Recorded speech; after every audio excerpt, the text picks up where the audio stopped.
Welcome to the BJJ Mental Coach podcast. I'm your host, Gustavo Dantas, and today you have Henry Akins. Henry has been training Jiu-Jitsu since 1995 with Master Rickson Gracie, and he got his black belt in 2004, becoming the third American to receive a black belt under Master Rickson. He is currently sharing his knowledge via his website, Hidden Jiu-Jitsu, and his YouTube channel, Hidden Jiu-Jitsu, where he recently started Mat Chats, in which Henry hopes to share with viewers the soul of Jiu-Jitsu. Henry, welcome to the podcast. Hey, thanks for having me on. Yeah, so you're saying that you've been living in Las Vegas. We're recording this in July of 2021.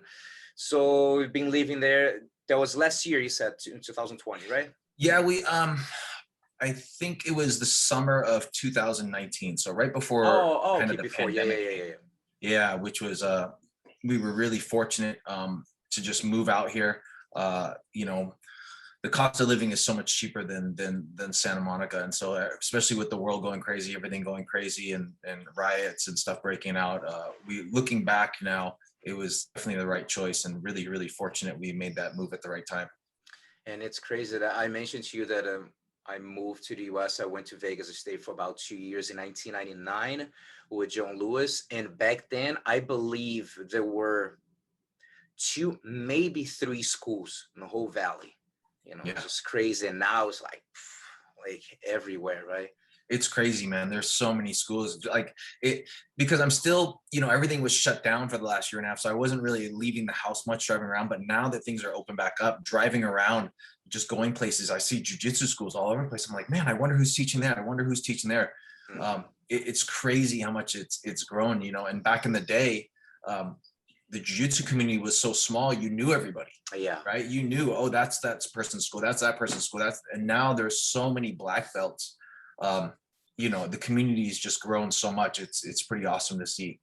Yeah, it's interesting. Like back in the day, I used to have a student that's moving to a certain state. They tell me the state. It'll be like, oh, check out this person. Now I say, like, man, I don't know. Just Google, get the top 3 that that is that's closest by. Send me, and maybe I know. Chances are it'd be like I've never heard, but sometimes like, oh, okay, this is affiliated with someone, but I barely know. Yeah, so, that's me too. I'm like an affiliate of an affiliate, or who they got their black belt from, right? Mm-hmm. All right, so tell us how martial arts got into your life. Did you train? Did you have a chance to train anything before you got to train jiu-jitsu? So start from there. Yeah.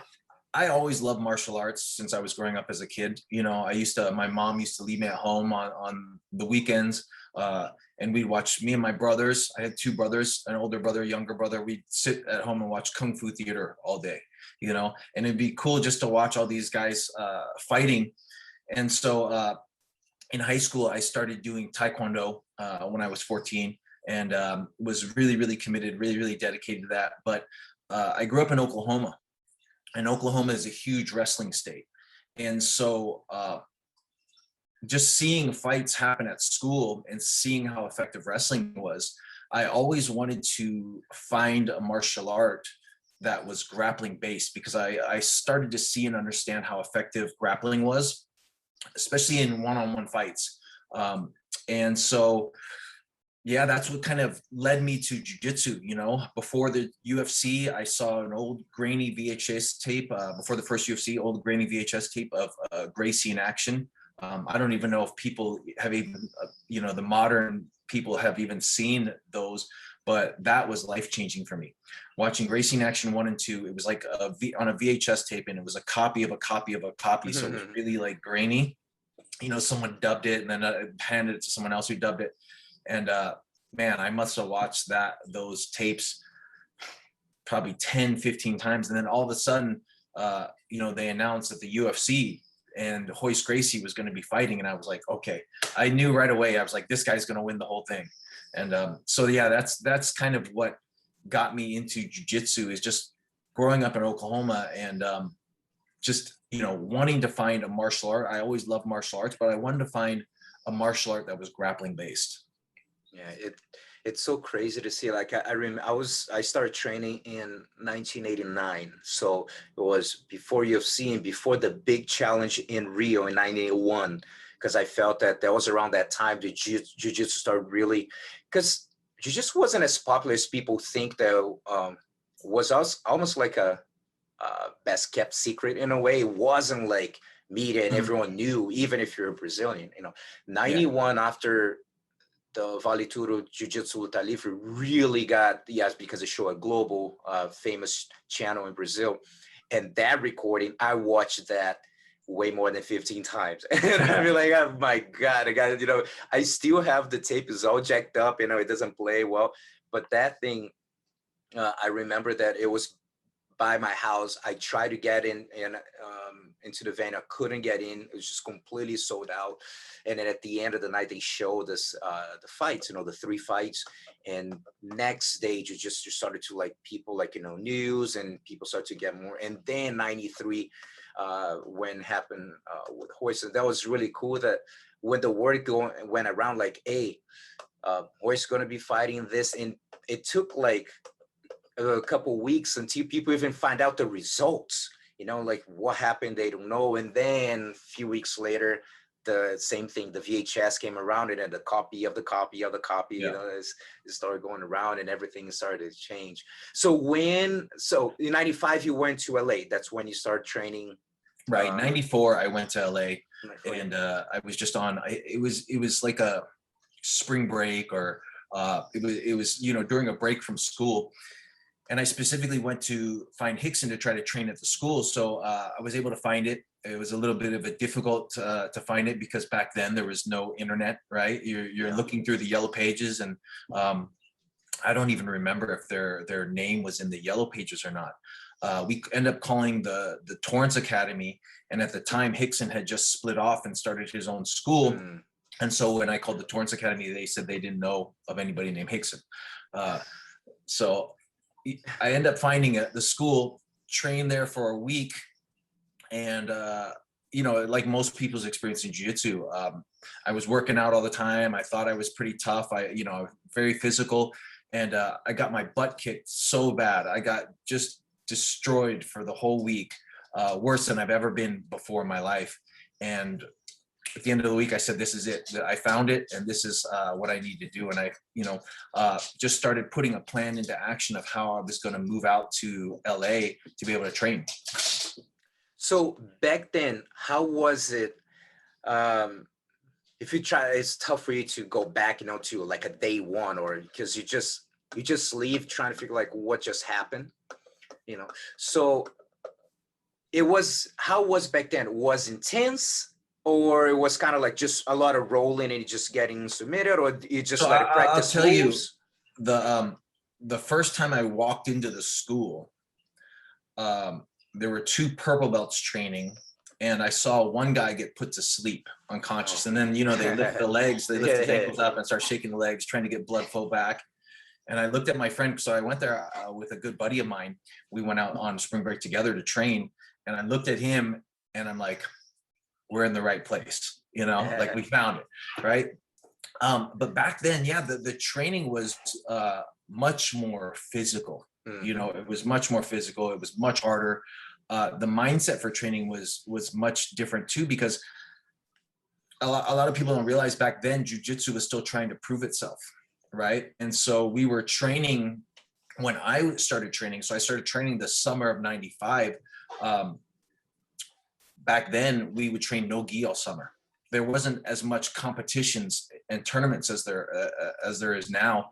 And so during the summers, we would take the gis off and we would train with strikes.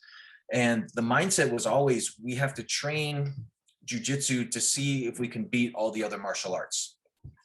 So that was kind of the mindset back then. And it was very, very physical. It was very tough, because we were training for fighting.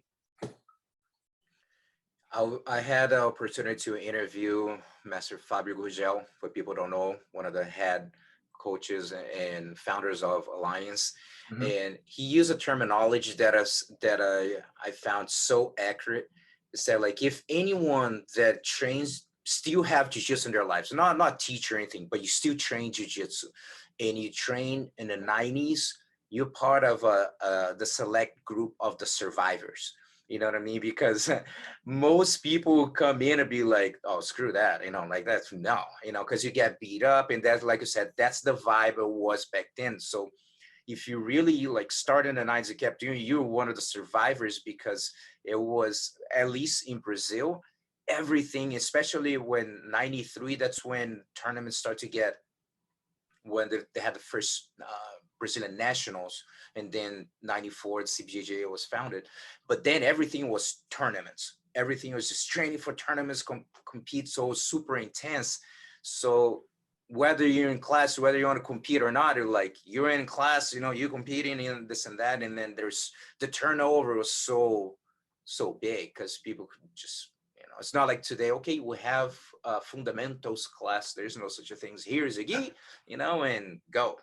So you were basically thrown into the wolves. Yeah. Yep. And the training was very intense, very hard. And I remember going to Brazil, like 90, when was it? 96, 97. And, all the guys had patches all over their gis, sponsors everywhere. So I remember how big it had gotten in Brazil, and it was so tournament based, competitions all the time. So when was a time that you realized, what, I think I'm going to pursue this here, and this going to pursue us even professionally? Well, I had kind of made that decision when I moved to LA, right? I was still going to school at the time, but I knew that that's what I wanted to dedicate myself to. I left my family, left all my friends, left my girlfriend behind, to be able to go train. And so, my dad told me a long time ago, he said, for your career, in life, either figure out something that you love to do, and that way, if you make money in it, that's just a bonus, you're happy, or figure out something where you're going to make a ton of money, and that way you have the time to do the things that you love. And so I figured, I love doing jiu-jitsu, I love training, and so hopefully one day I'll be able to make a career out of it. So that was kind of always the thought, like, let me just train, let me get as good as I can, and hopefully one day, I'll be able to make some money doing it. And back then, just being a young kid, I lived very modestly. We were living in a 3-bedroom apartment. I had, like, at any given time, 4 or 5 roommates, living in LA, because it was so expensive. So I was very, very content, not making very much money at all. I was living, very modestly, and just training all day. And when the idea came for you to start branding Hidden Jiu-Jitsu, the concept, can you expand on the concept for us? Yeah, sure. So it was around probably 2000, I think 2013 or 2014. I had already started teaching seminars at different schools. I started traveling, teaching seminars. And what I noticed was that, I was very kind of naive in thinking that the jiu-jitsu that I was learning from Rickson was the same jiu-jitsu that's being taught everywhere else, because I had gone from white belt to black belt under Rickson. I never trained with anybody else. And back then, as you know, it was kind of really frowned upon to go train at other schools. I had friends at all these other schools, but I was not really, I don't want to say not allowed, but it was very frowned upon to go train. We had that term creonchi, right, which means traitor. And so I was just very, very naive, thinking that, man, everybody's learning the basics and the fundamentals the same way I am. And as I started traveling around teaching, what I started to realize is, wow, man, there are very, very different styles of jiu-jitsu and very different ways of applying and teaching the basics and the fundamentals. And I think one of the things now that, looking back, I realize is that that's the reason why Rickson was so good, is because of the little details in the techniques that he does differently. And so that's really what Hidden Jiu-Jitsu is about. Hidden Jiu-Jitsu is really about teaching the little subtleties in jiu-jitsu that make it work like magic. Rickson was such an innovator. He was like a jiu-jitsu scientist. All of his energy, all of his focus, all of his time went into thinking about and training jiu-jitsu to be able to get to the level that he was. And so he changed and adapted so much of jiu-jitsu. He made so many improvements to the techniques himself. I saw, even during the 15 years I was training, he was constantly evolving the techniques, constantly improving the technique, constantly seeing how he can do things better, constantly seeing, if I do it this way, the guy can get out. So let me see how I can change the technique so now they can't use this escape or that escape, right? Or change the technique so it uses less energy or less strength, or how do we incorporate the body more into the movement instead of using strength? So he was constantly innovating. And so it was really those kind of little details that I felt made his jiu-jitsu so special, and jiu-jitsu in general, right? I think the first time a lot of people feel jiu-jitsu, it feels like magic to them. So it's really teaching people those details, those kind of, that I say, hidden details, because a lot of times if it's not really pointed out, it's very difficult to see the little nuances. Sometimes like just moving your elbow or your arm an inch or 2 inches makes a difference between whether you can apply a technique or you can't, or whether it feels easy or it requires a lot of strength. So what is one of your favorite concepts to share, regardless of the belt? You're going to a seminar, there's white belts, there's black belts. So what is one concept that you're very passionate about sharing? One of the biggest ones is just weight distribution, understanding how to use your weight effectively. Especially nowadays, I think guys are so athletic.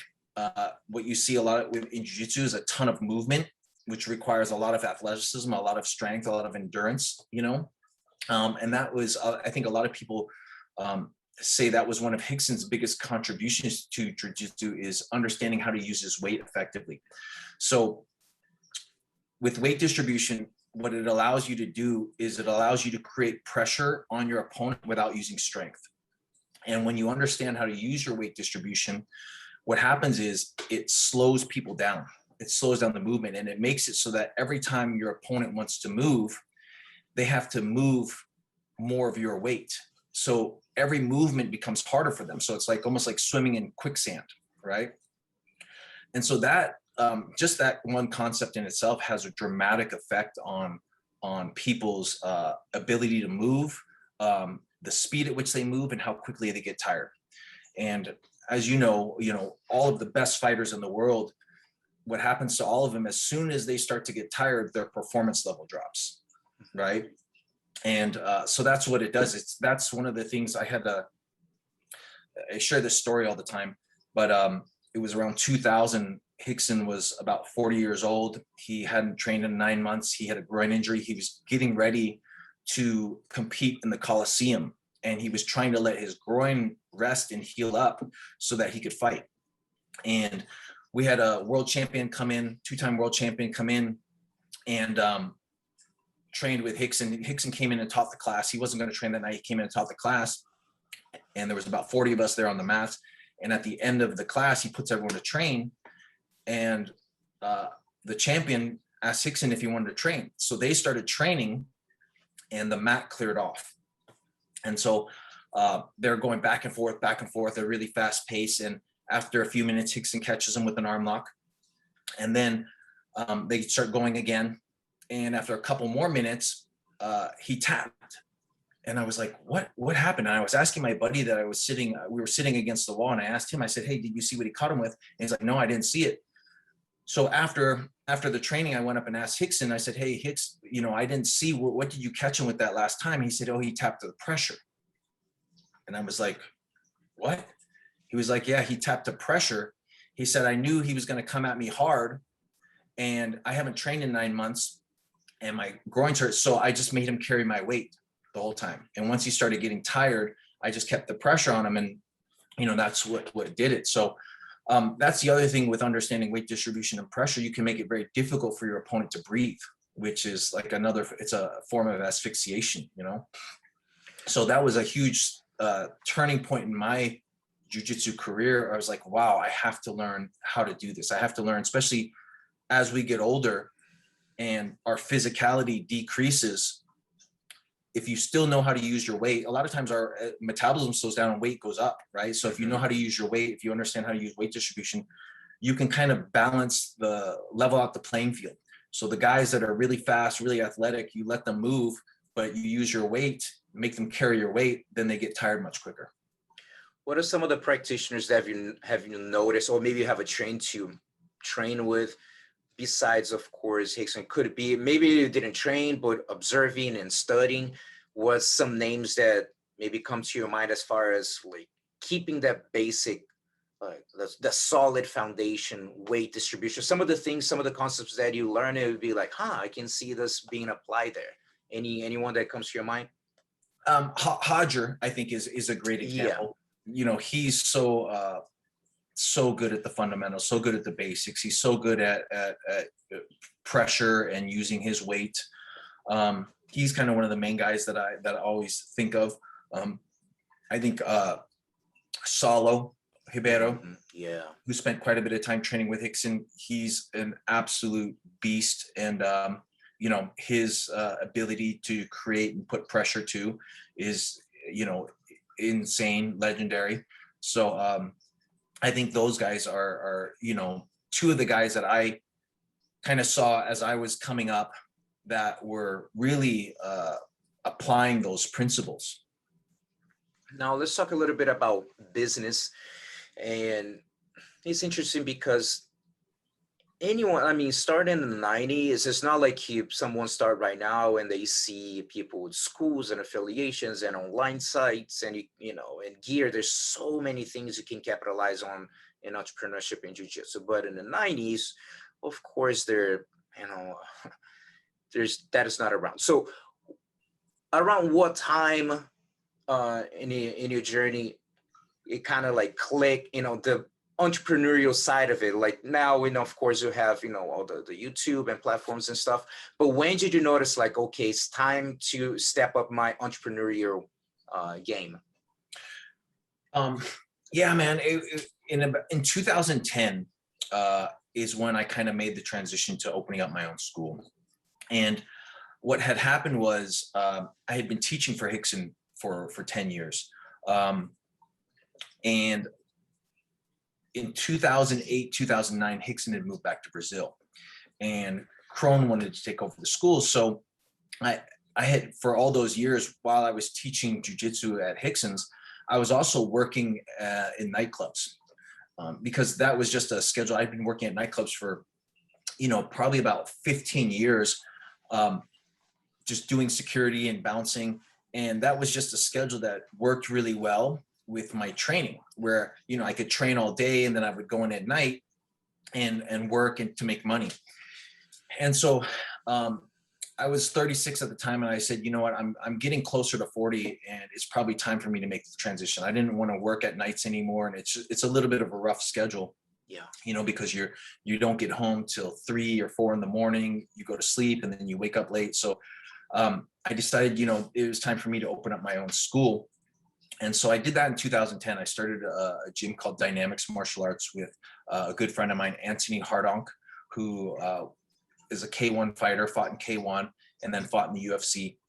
And another friend of mine, Vladimir Matyushenko, who is a 6-time Soviet national champion for wrestling. He also fought many years in the UFC and fought, in other events, Bellator, and, so I opened up the school with those guys. And around that same time, I got a call from a guy who was a friend of mine now, a guy named Scott Smith, who has a school in Kentucky, and he's under Pedro Sauer. So what happened was there was a lot of guys that were basically had joined Pedro Sauer's association because at that time, Hickson had an association back in the day, but it kind of fell apart after his son passed away. So a lot of people were going underneath Pedro. A lot of the guys that were underneath Pedro were really looking to learn Hickson's jiu-jitsu. So the guy reached out to me, had heard that I understand and know and teach Hickson's jiu-jitsu pretty well. I'd been teaching at his school for 10 years. And so asked me to come out and do a seminar. And that's kind of where I started really going out and teaching seminars. I taught at his school. He was absolutely blown away by what I showed him. And he was already, I think, a 1st degree or 2nd degree black belt. He was blown away. And he invited me to come back out 6 months later. And when I came back out 6 months later, he invited a bunch of other black belts. He's like, you guys got to check this out. Got to see this, what he's teaching. So that's kind of how my seminar things got started. It was kind of very just word of mouth, you know. Those black belts that showed up to the next seminar after I taught there, they're like, oh man, I have a school here, I have a school here, you got to come out to my school and teach. So after I started teaching these seminars, I was like, wow, man, this is really crazy, because I was teaching stuff like an Americana, how to maintain the mount, how to keep posture in the guard, how to do a scissor sweep. I was teaching these very, you know, I call them white belt techniques, right? These are techniques that we all learn as a white belt, but there were little nuances that these guys that have been doing jiu-jitsu for 15 years had never seen before. And it made the world of difference to them. They were actually able to appreciate it more than the lower belts, because they had been doing it a different way for so long. And as soon as I showed them these little details, they're like, oh, that's why it never works, or that's why the guys can defend it so easier. So it made a huge impact for them. And so I started teaching these seminars, and at that time, Hickson wasn't teaching any longer. He didn't have a school, and he was living back in Brazil. He wasn't doing any seminars. He wasn't doing anything. And I was thinking, man, all of this jiu-jitsu that I learned is going to be lost if I don't expose it to a bigger audience.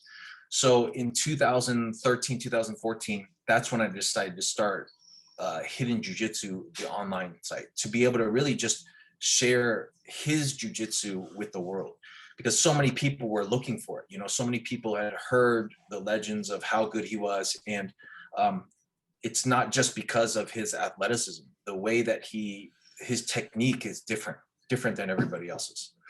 Mm-hmm. Now, still talking about business. So let's say 2013, 14, developing the website and traveling, doing all that stuff. So what one of the biggest struggles and difficulties that you went through, like running your business, that you had no idea before, besides the technical aspect, and it's always evolving? So what are some of the difficulties that you found, and how did you overcome? Gosh, I mean, one of the biggest difficulties, I think, in starting a school that, you know, I didn't realize at all.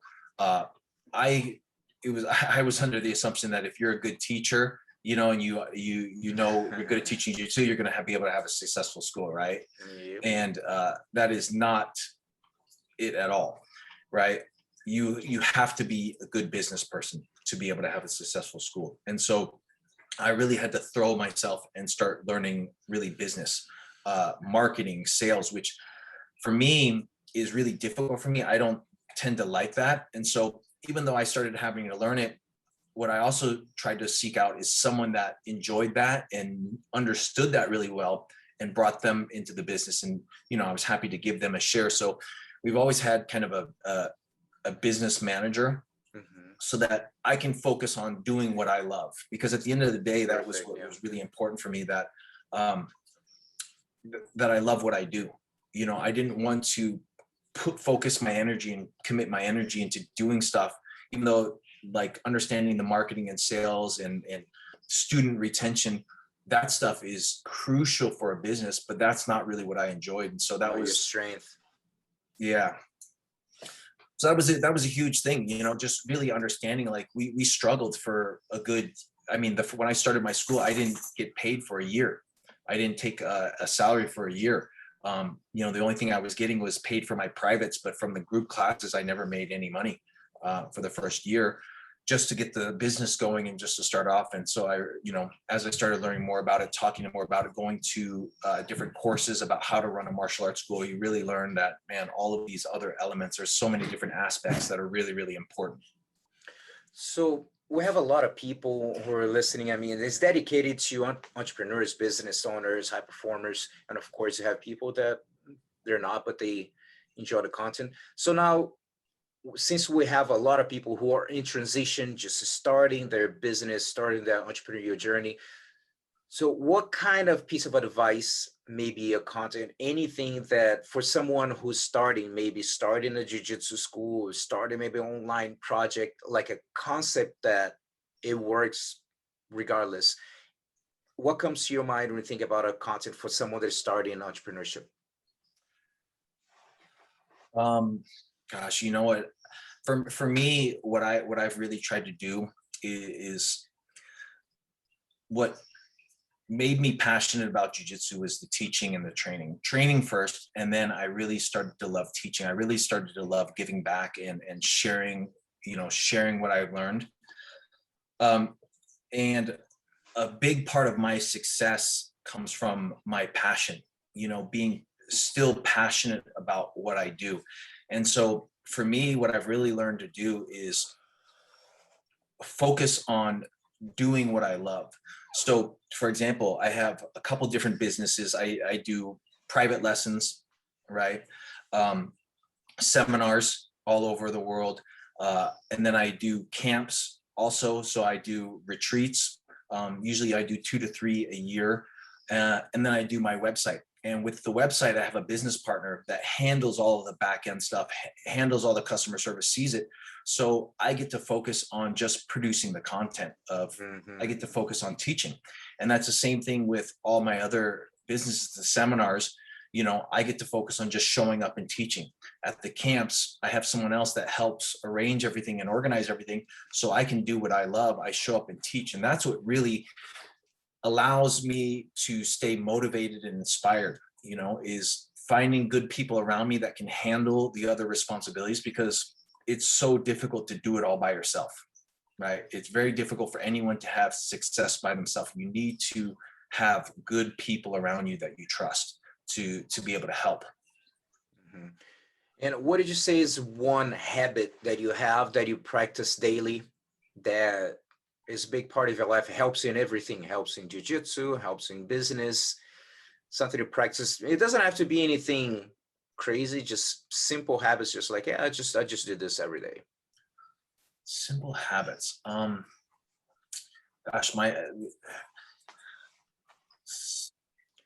like, for example, when you say a habit, one habit that I can even say, it's like sleeping, and people are like, oh, come on, sleep. Like, no. There's times in my life that I was not aware of my sleep as much as I should. You end up putting a lot of hours, you got a project, you get excited, next thing you're working hours, you go to bed late, wake up early, and then you're dragging. So it became a habit for me to be like, all right, this is your cutoff, like by this time you need to go to bed, because you know that like after that you're gonna drag the next day, it's not going to be as efficient. So this is like, sleeping as a habit. Well, like controlling the hours, how you sleep, it's going to affect everything you do. Yeah. When you asked me that question, one of the first things that came to mind was just that, especially recently, I've been trying to teach myself not to take things so seriously, not to make such a big deal out of things, because it's so easy for me. I'm a perfectionist and I tend to stress myself out a lot. I tend to put a lot of pressure on myself. And at the end of the day, what I'm constantly reminding myself is like, hey, just do this. And if I mess up, it can be fixed, and everything can be, I think life is a constant learning process. Yeah. And it's a journey, and it doesn't have to be perfect on day one. Right.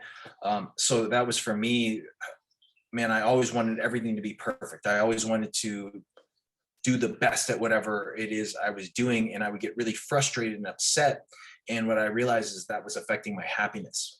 Mm-hmm. And so learning not to do what I love creates so much stress in my life. Right. Got it. So that's it.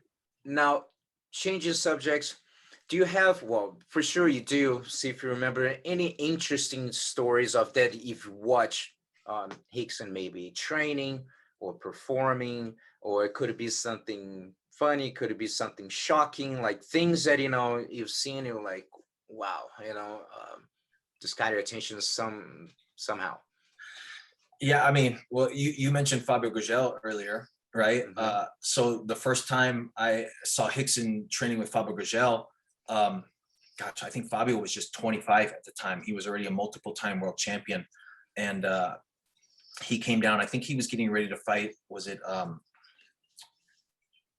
Mark Kerr or is it Tom Erickson? It was one of those guys, big wrestlers. Just seeing Rickson training with Fabio and literally he was, and Fabio even mentions this. I wouldn't say it if Fabio hadn't mentioned it, but he was teaching Fabio like he was a white belt almost. You know, he was able to do stuff to him. Like that was the first time I ever got an idea, because everyone had been talking about Fabio Gurgel's amazing. Like he's, you know, the world champion, current world champion. He's destroying everybody. Like he's one of the best guys in the world. And then to see Rickson train with him and just completely kind of do to him like what I felt like a black belt does to white belts, that was really kind of showed me, wow, there's just levels to the game. You know, there's black belts and then there's Rickson, you know, there's the black belts, the number one guy, the two guy, and then there's like Rickson's all the way up here. That was kind of one of the first times I really saw the difference in level between, you know, just the world champions and Rickson, who was just on a different level. And I when I tell that story, it's funny because it's so hard for people to imagine. It's so hard for people to, because there's no way he could be that good. There's no way. And man, I was just so blessed that I got to see it time and time and time again. And every time I thought, oh my gosh, this guy's coming in here to train, he's going to give Rickson a hard time, or this is going to be a good.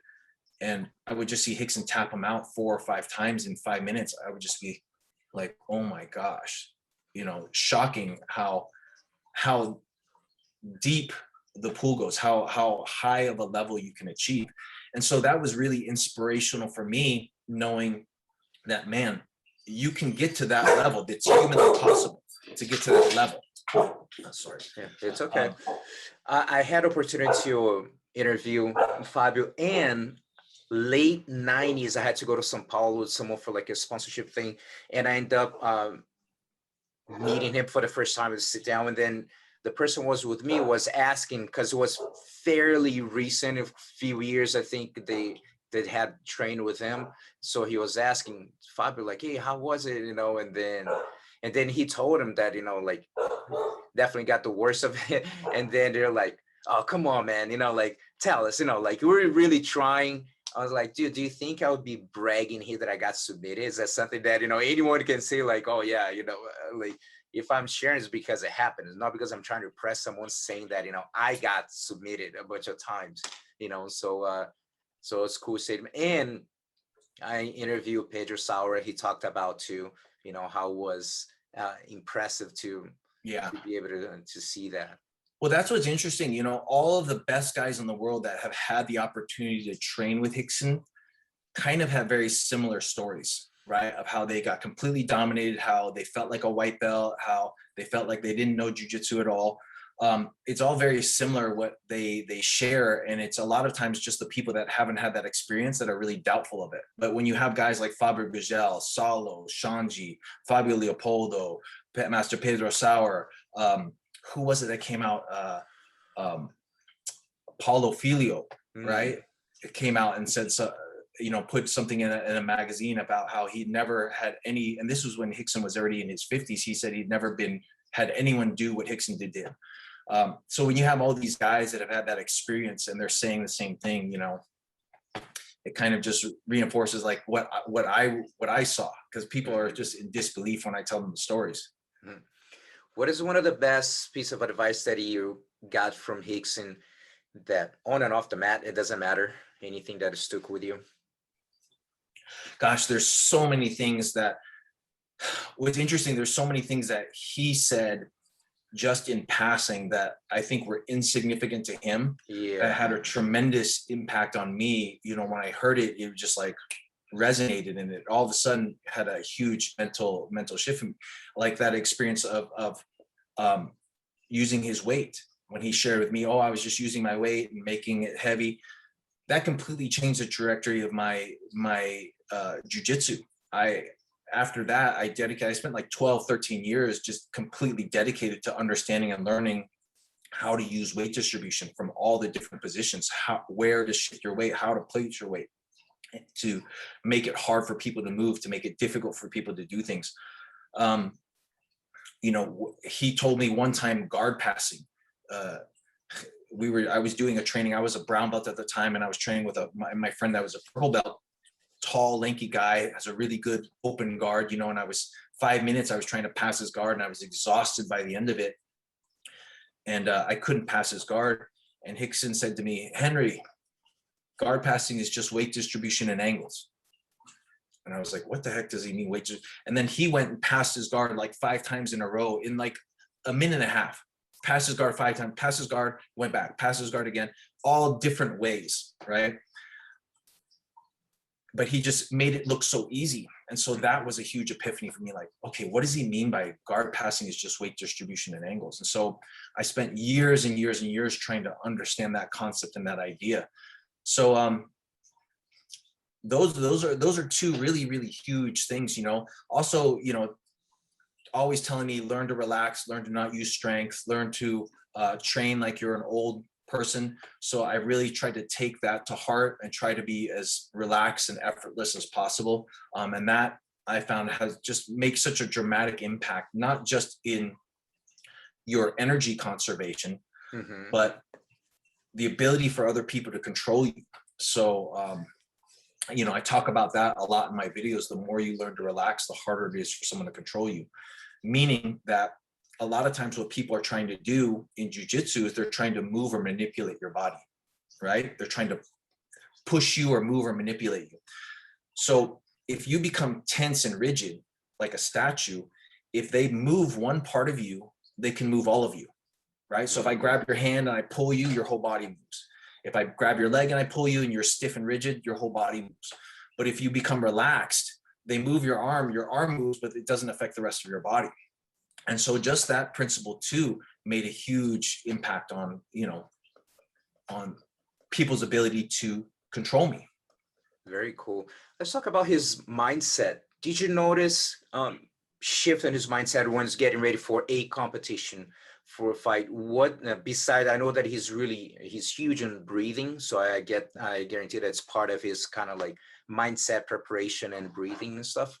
Anything that you can say about that you notice from his competition mindset?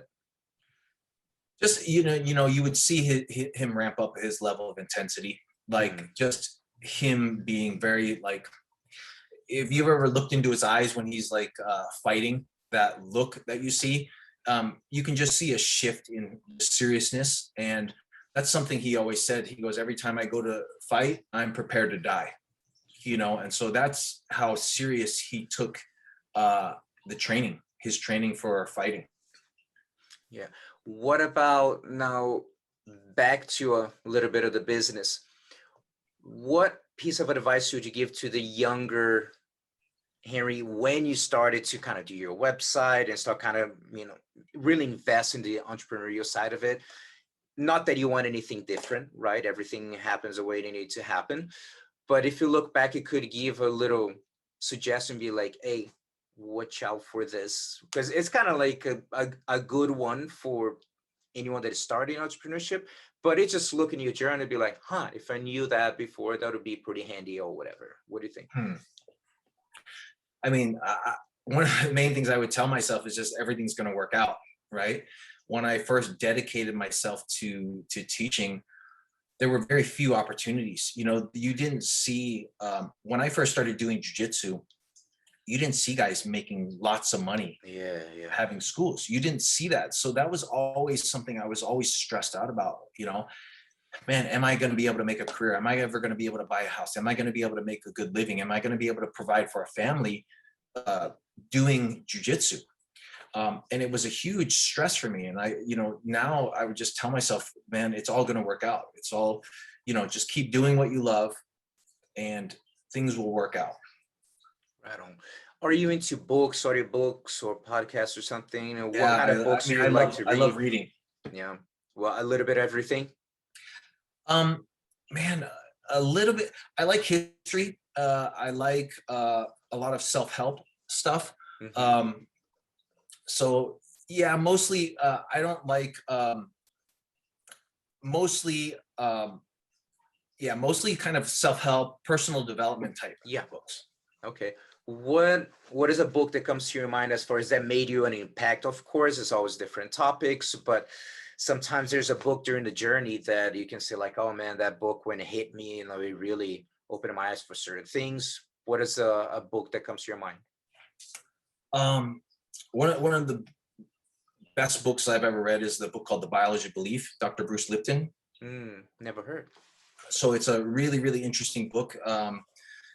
And what the premise of the book is really how your thoughts affect your biology. And I'll just give you a quick example. If you think about sucking on a lemon, right, a lot of times your mouth will start to water. Okay. Mm-hmm. So there's no lemon there, but just your thoughts cause a physiological reaction. Or if you walk into your house at night and you think that there's some intruder in your house, right, your heart rate starts to elevate, you start to sweat, your hair starts to stand up. And so controlling your thoughts really has a big impact on your physiology. And so, you know, that's one of the things that was really profound for me, is understanding like how it's not just the physical things, but your mental state that can affect your health, right? Big and so it's an amazing book. It's about epigenetics, and one of the first guys that really started to understand epigenetics, and the expression of your genes and how your thoughts can affect the expression of your genes. Any book on business, entrepreneurship that comes to your mind? On business entrepreneurship,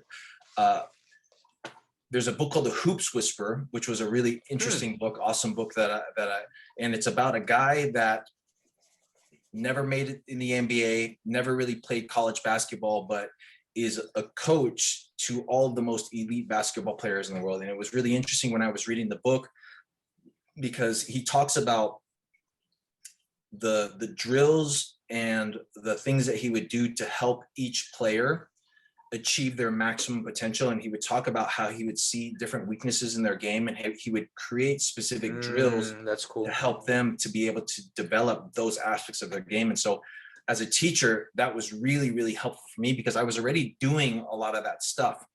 But, you know, and a lot of it I had learned from Rickson, how Rickson would train himself, you know, but that just kind of reinforced it. Like, wow, man, this guy it was just a guy that was passionate about basketball. His name's Eden Ravine. And, you know, he was coaching players like Kobe and, you know, and Michael Jordan and all these other huge name basketball players. You know, they would hire him to be their personal coach. That's awesome. So we're getting close to the end of the interview. So I want to know, what are you currently excited about? What is going on? I know that now some of the states are clearing up more. So what you got? Yeah, so I'm excited to start traveling and teaching again. This is the first month that I really feel like I'm back to work and back to teaching. So I'm going to be in Albany, New York next week. Then the week after that, I'll be in Oklahoma City and Tulsa. The week after that, I'll be in St. Louis with Todd Fox. I think you interviewed Todd Fox. Yes. So I'm kind of, it's nice to be back on the road teaching again and sharing my jiu-jitsu, and also looking forward to doing some camps again here in the United States. So I'm looking to do probably a camp here in Las Vegas, maybe in September or October. Cool. Right on. Yeah. Hey, thank you so much for your time, and appreciated the interview. And if people, so tell me website so people can look for and learn more about you. So go ahead. Yeah, my website's hiddenjujitsu.com. And if people want to find me, I'm on Facebook. That's kind of where I'm the most active, on Facebook. I have a fan page and a personal page there, so you can just follow me on Facebook. Or go to my website, hiddenjujitsu.com, is where I have all of my instructional content, all the material, you know, for me, that I just try to share all of the knowledge that I learned from Rickson through my website. Awesome. And also on YouTube, my YouTube channel, Hidden Jiu-Jitsu. So I'm just starting to be a lot more active there, like you said, with the mat chats and stuff like that, just kind of trying to share people's own personal journey and their experience and how jiu-jitsu has benefited their life in different ways through that. Awesome. Thank you so much. And if you guys have any suggestion for content, anything, send me a message. Most of the time I'm on Instagram. It'd be easier to find me, Gustavo Dantas, BJJ. And I see y'all soon. Thanks, Gustavo. Thank you.